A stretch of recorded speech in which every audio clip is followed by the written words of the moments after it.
शनिवार को राजस्थान हाईकोर्ट के प्लेटिनम जुबली वर्ष के उपलक्ष्य में Rajasthan high court advocates association Jaipur की ओर से न्याय प्रणाली के सशक्तिकरण में प्रौद्योगिकी की भूमिका पर सेमिनार का आयोजन किया गया था। और आपको बता दें कि इस कार्यक्रम में लोकसभा स्पीकर ओम बिरला बतौर मुख्य अतिथि के तौर पर वो शामिल हुए। कार्यक्रम में उन्होंने शिरकत की और जहां उन्होंने मंच को भी संबोधित किया और उन्होंने अपने संबोधन में कहा कि आज हमें खुशी है कि भारत की जनता के अंदर न्यायालय और न्यायाधीशों के प्रति अपनी अटूट विश्वास है और बावजूद इसके अभी हमारी यात्रा समाप्त नहीं हुई है। हमारी यात्रा का ये अंतिम पड़ाव भी नहीं है, क्योंकि हमारी यात्रा का अंतिम पड़ाव तब होगा जब हम देश प्रदेश में पंक्ति के अंतिम व्यक्ति को तुरंत न्याय दिला सकेंगे। आगे क्या कुछ कहा है ओम बिरला ने, दिखाते हैं आपको इस वीडियो में। जिससे बेहतर एविडेंस मिलेगी।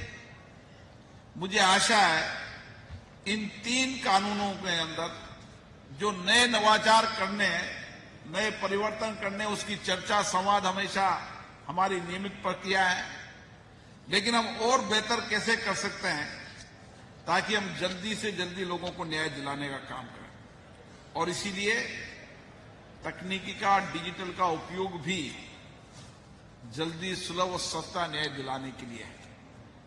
हम डिजिटल के अंदर जो भी नए इनोवेशन हो सकते हैं और नए इनोवेशन करने का प्रयास करना चाहिए। हमने भारत की संसद के अंदर भी सारी संसद को डिजिटल संसद की ओर बढ़ाया। देश की जितनी विधायी संस्थाएं हैं उनको एक प्लेटफॉर्म पर ला रहे हैं। हमारी संसद की जितनी कार्रवाइयों को हमने डिजिटल किया है ताकि मेटा डेटा के आधार पर कोई सब्जेक्ट से, नाम से, विषय से कभी भी कोई डिबेट को देखी जा सकती है। कोई विधेयक पारित हुआ उसको, उसकी चर्चा को सुना जा सकता है, ताकि कानून बनाते समय जो जिरह हुई थी, जो बातें हुई थी, उसको संज्ञान में अगर हम पढ़ेंगे तो हमें कानून की स्पष्टता भी नजर आएगी। और इसीलिए हम कहते हैं कि भारत के संविधान जो बना था और संविधान सभा की जो डिबेट है उसको जब हम पढ़ते हैं तो किस तरीके से एक एक बिंदु पर कितनी लंबी चर्चा हुई थी।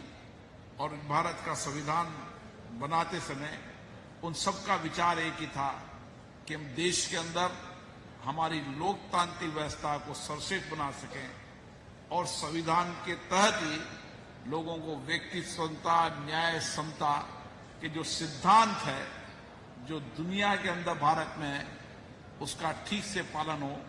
इससे संविधान निर्माताओं ने भी बड़ी चर्चा डिबेट से बनाया था।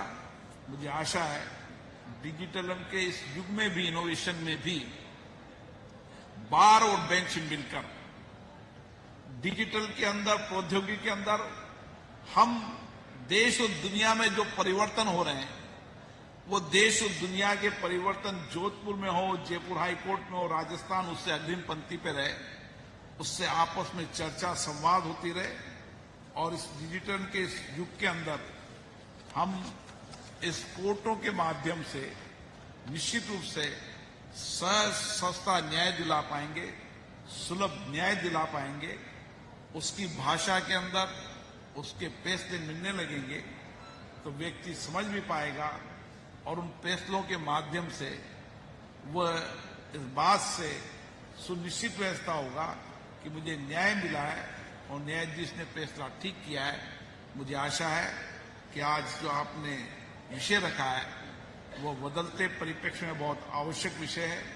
और विशेष रूप से मैं क्या से कह सकता हूँ, जोधपुर में इसने प्रौद्योगिकी क्षेत्र में नए इनोवेशन किए हैं जो देश में नहीं हुए हैं, वह जोधपुर ने किए हैं। हम मिसाल बने कि जो भी देश में परिवर्तन हो उसकी मिसाल जोधपुर हाट कोर्ट बने और बेंच और बार मिलकर इसमें जो यथार्थ है, जो आवश्यकता है, उसके अनुसार परिवर्तन करने का काम करें।